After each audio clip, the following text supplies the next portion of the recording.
And once again, his cavalcade's commentator, Walter Houston. Good evening. Tonight, the Dupont Cavalcade is a birthday party with 4 candles making the 4th anniversary of the USO. Our star is a little guy who is usually getting kicked around by Bob Hope and vice versa.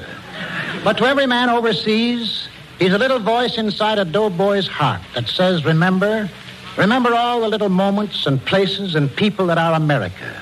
A voice that sings of simple things like a lad from Kansas saying to his gal, stay the way you are, I'll be back.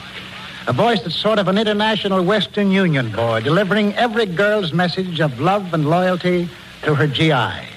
Happy tonsils, they call him, gravel throat, the groaner. Call him what you will.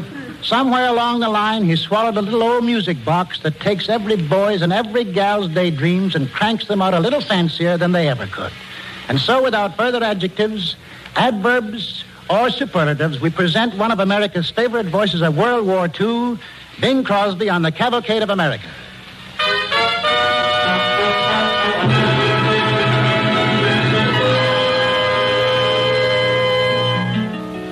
When the blue of the night meets the gold of the day.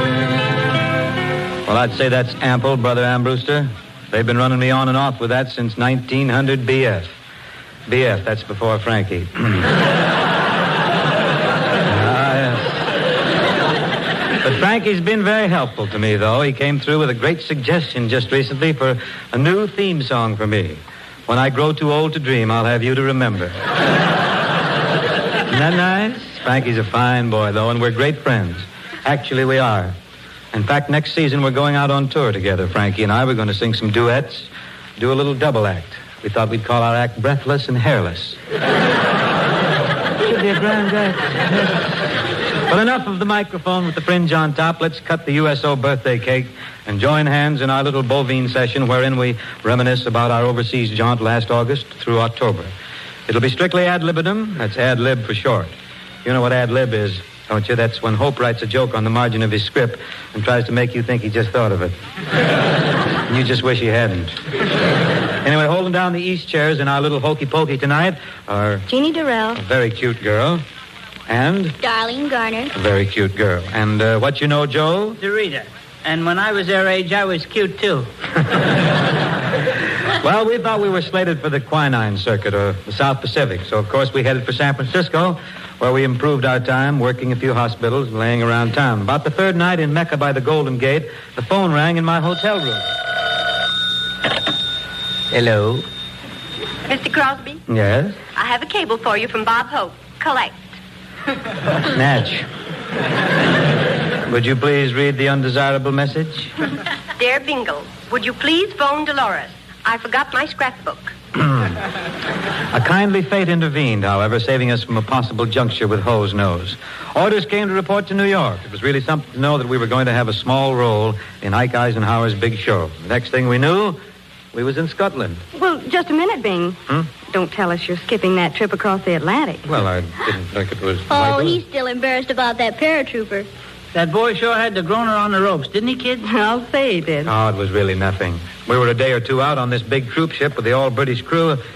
I don't suppose I better divulge the name of the ship, huh, Joe? I should say not. The Ile-de-France. That's a secret information. Exactly. Yes. But I'll never forget that big paratrooper, built like Superman's big brother, and he talked like Benny the Creep.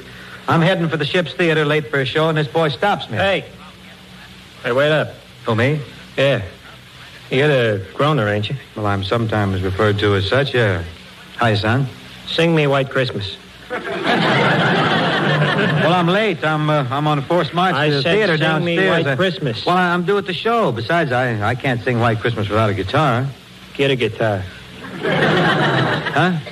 I says, get a guitar. Sing me White Christmas. Well, look, I'm busy. It's late, and I'm due at the show. I got no guitar. I'll see you around. Well, the next day I'm heading for the British captain's quarters. We're going to bust a scone or a crumpet or two, he and I. And this is the big boat. But whose pretty puss do I have to bump into? Hey, you. Come here.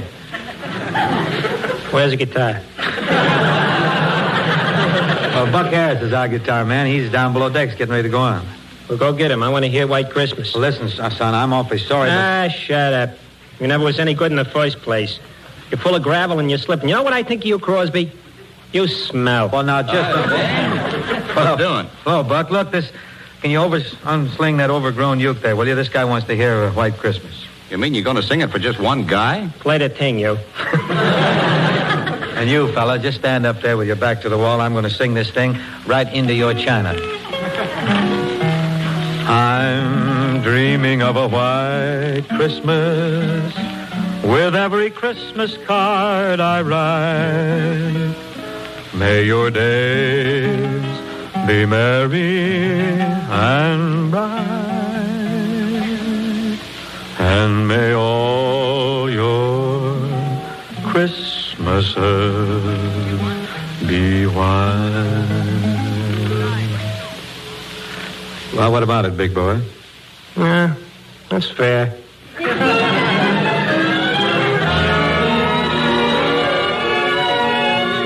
Well, Jeannie and Darlene and I suppose you kids have a million of your own memories of the trip, huh? Millions, Bing. Jeannie, remember the night Bing got his first taste of English humor? Aye, that English humor. I'll never forget that scene. A huge crowd, largely British boys, and on stage the great English comedian, Tommy Handley. The Bob Hope of Great Britain. High-hoeing with an Oxford accent, this boy. Bing comes in the stage door. Tommy Hanley spots him and introduces him. I give you a famous gentleman and singer. I understand he's Dorothy Lamour's father, but I could be so wrong.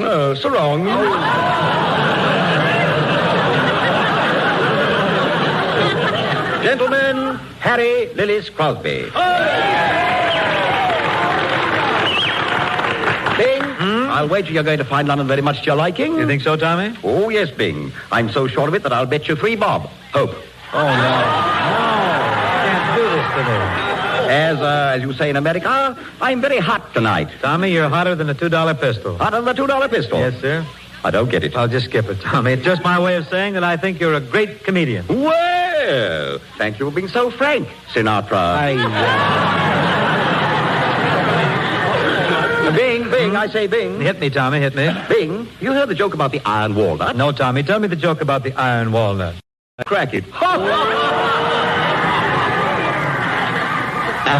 It's a great deal easier to understand English humor when we realize that Bob Hope was born there. But it was pretty nice to know that even though they didn't understand all our jokes, they understood and enjoyed our songs, especially this one, split 2 ways with our little globe-trotting chanteuse, Jeannie Durrell.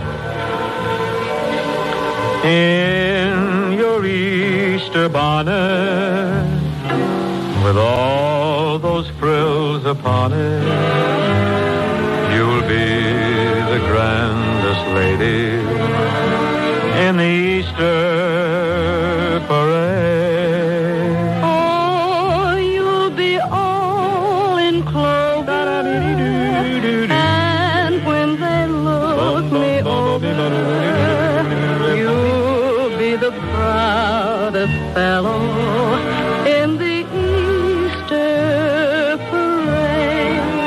On the avenue, La da da, Fifth Avenue. la da da dee dee dee dee dee, the photographers will snap us. You'll find that you're in the rotogravure. Oh, I could write a sonnet about your Easter bonnet and of the girl I'm taking to the Easter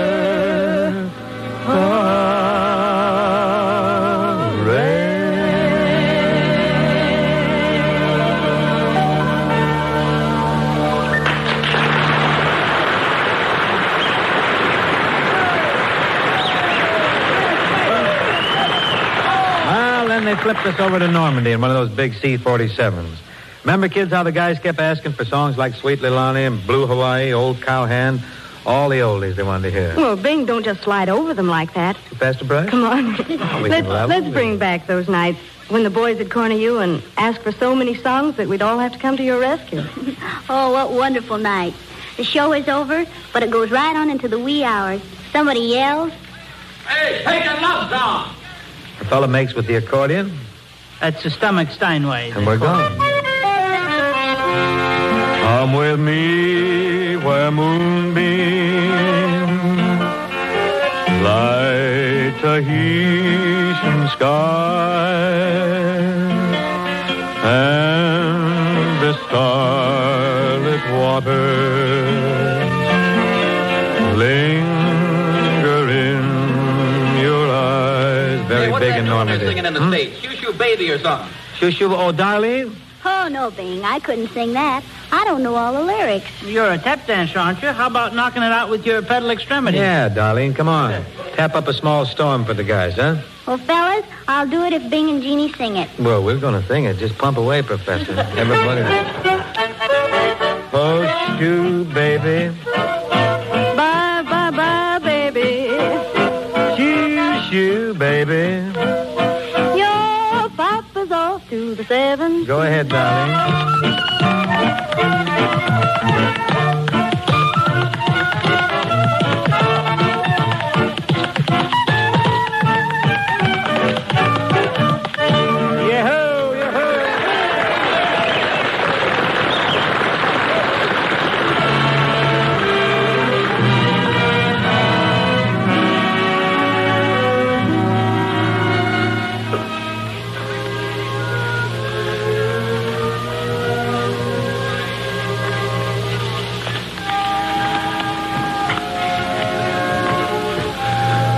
You're listening to Bing Crosby, Joe DeRita, Janie Darrell, and Darlene Garner in The Road to Berlin, presented by Dupont Cavalcade of America on the 4th anniversary of the USO. To a few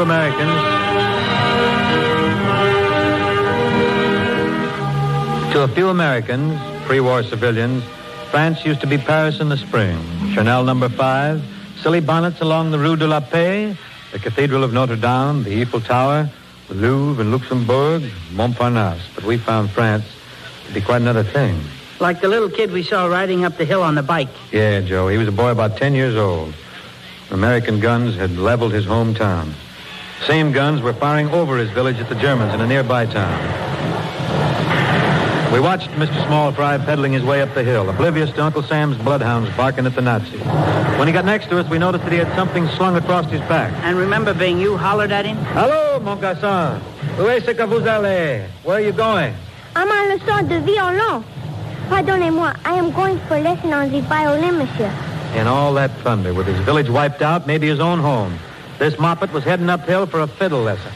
Uphill, yes.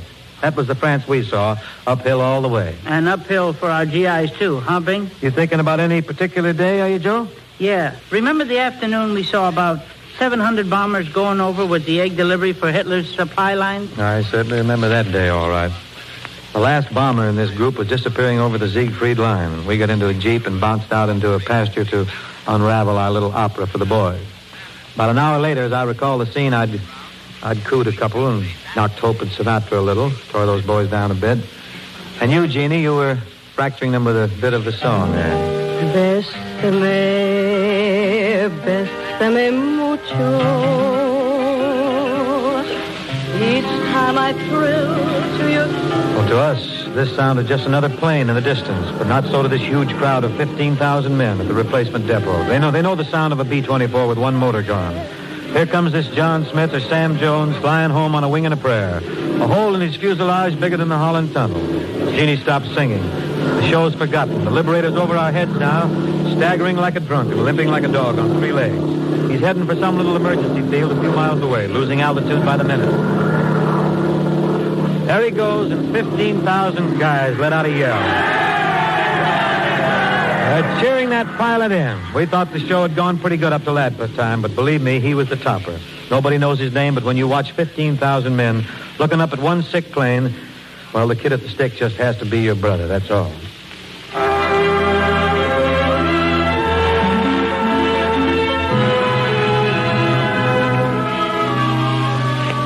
Yes, Bing? What happened to that second lieutenant who followed you all over the map of La Belle France? It just so happened, Smarty, that he had a perfect right to get around like that. He had an important roving assignment. I thought he was just looking for cigarettes. Stop that. He had a roving assignment with intelligence. He didn't look so intelligent to me, honey. Army intelligence, Joe. G2 or something. Oh, I guess. That's very different stuff. Darlene, I sort of thought he was doing a little cross-country courting for your benefit. You're going to talk now, aren't you? Tell Daddy. You don't think he'd go through all that just to hear you sing Blues of the Night, do you? Me? With my big finish? The high note at the end? Anyway, he was a sweet boy, and you wouldn't joke about him if you knew that he was wounded. Oh, well, I'm sorry. Darlene, you heard from him then? Yes, I got a letter recently. Fortunately, the wound isn't serious. Well, that's good. Where was he wounded? In a foxhole. No, I mean the location. It was near Metz. The location on the anatomy. Oh, well, all I know is the way he starts the letter. Dear Darlene, I'm writing this letter standing up. Next gaze. Jeannie, if you had to pick out one experience on our trip that would outlive all others, what would it be? Oh, gee, Bing, I don't know. There's so many beautiful moments, beautiful in spite of the mud and cold. Like the 1103rd Combat Engineers. Many casualties building and defending their pontoon bridges under fire. And remember, Bing, we played to them in a driving rain. Yeah, and they cheered and applauded like they were comfortably ensconced in the mezzanine at the New York Paramount. French people, sad-eyed fathers and mothers coming back to poke around in the ruins of their homes. And French families leaving their hometowns for the safety of the countryside. A boy of 10 or 12 carrying a baby. You say, quite a burden you're carrying, son, and the kid says... La charge? Mais non, c'est mon frère. He's no burden, he's my brother. And we talked to French women. Are you bitter, I ask? Bitter that we Americans have to bomb your towns? No, we are not bitter. The bomb, they have killed my friends. They have killed my father and my sister. But they have killed many Boches, too. Anything, they said. Anything that brings relief from 5 years of the iron heel of the Nazi heels is better. Red Cross donuts and coffee made while you wait in the mud of France. Oh, they're wonderful, those Red Cross Clubmobile girls. They're everywhere, and boy, they are really, really welcome.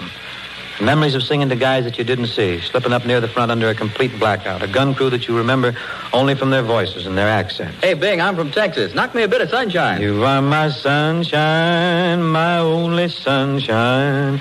You make me happy when skies are gray.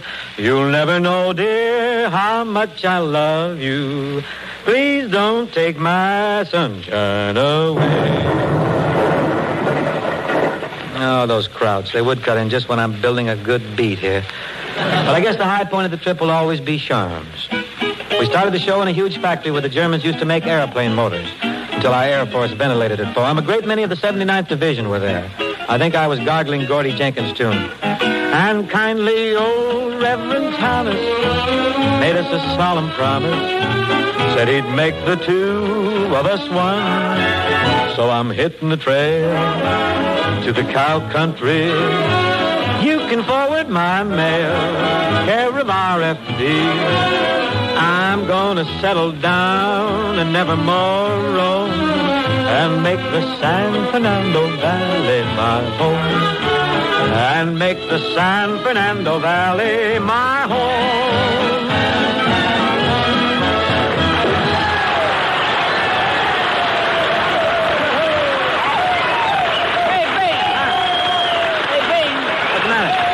What do you got there? Bing, here's the message you're supposed to read to the mob. A message? What's this, Yeah. a rib or something?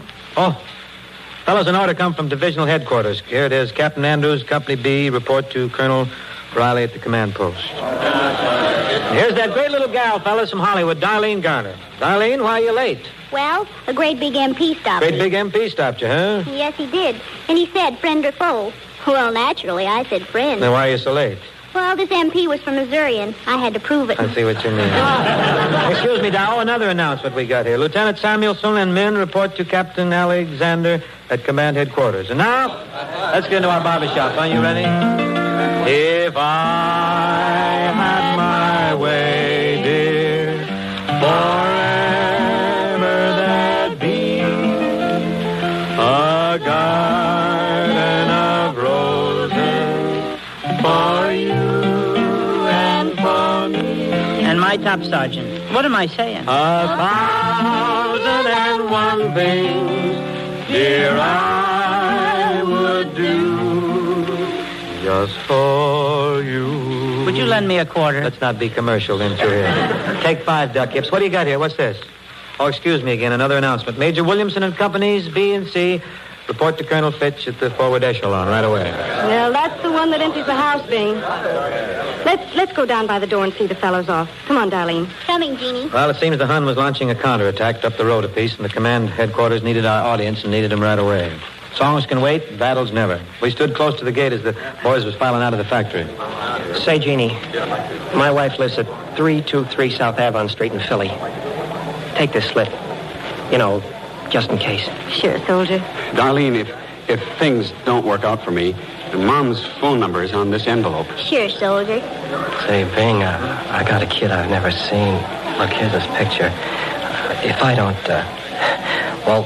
drop them all a line if you get time, and say you saw Pa on the road to Berlin. No, I'll take the picture, but I'll lay you 20 to 1 you come back for it.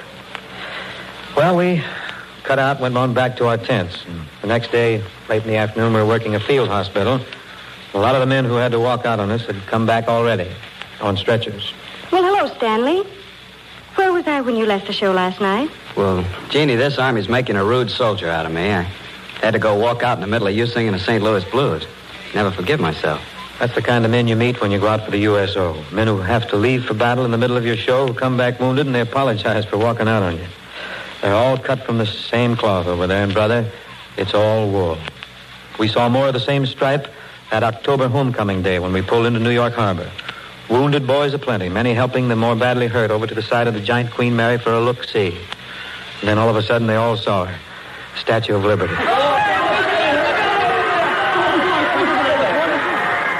The old girl's still carrying a torch for us, Sam. 31 months since I've seen the lady in the harbor. Yeah, back of her only a couple thousand miles is Texas. Hey, fellas, look at the groaner over there. He don't look too sick about getting home himself. Hey, Bing! Don't look half bad, huh, men? At least I see LaGuardia has washed the skyline for us. Hey, you know what, Bing? Yeah? Well, a lot of us were just saying, this occasion calls for something special. Yeah, and he don't mean playing a Sinatra record either. Yeah. Oh, you mean a toast, huh? Something in the bubbly stuff? No, something, corny, I guess. Corny? Well, suppose you break it gently over my flat top, huh? Well, if you bend down over my wheelchair, I'll buzz it in your flaps, Bing. Okay, buzz me, boy. Come in.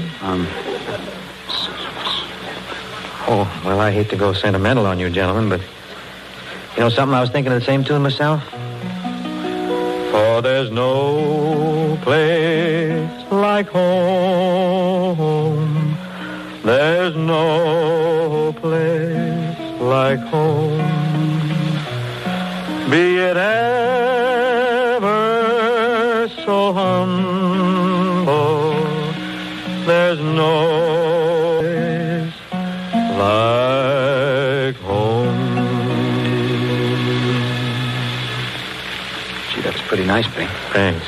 I bet you guys are going to give New York a good kicking around today. What's the first thing you're heading for? No, I mean it, really. What's the first thing you're heading for when you hook into your favorite piece of terra firma? Should we tell him? Oh, no, better not. Bing's pretty young. I mean... Says he's younger than Hope.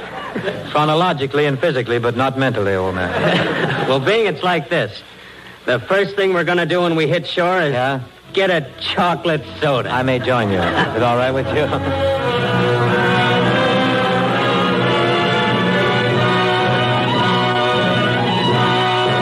We had under the overseas banner of the USO. And thanks are in order to the millions of you who have given so generously to the National War Fund, of which the USO is a part. Here at home, the USO takes care of more than 30 million servicemen a month. I used to think vaudeville was a pretty big thing, but USO camp shows are playing the biggest circuit on earth. As far as my trip was concerned, I had a ball. It was tremendously interesting and tremendously exciting, and I think I'm qualified to tell you that the USO does a great job under very rugged conditions. Their shows go everywhere. They're well run, well produced, well operated, and the boys really love them.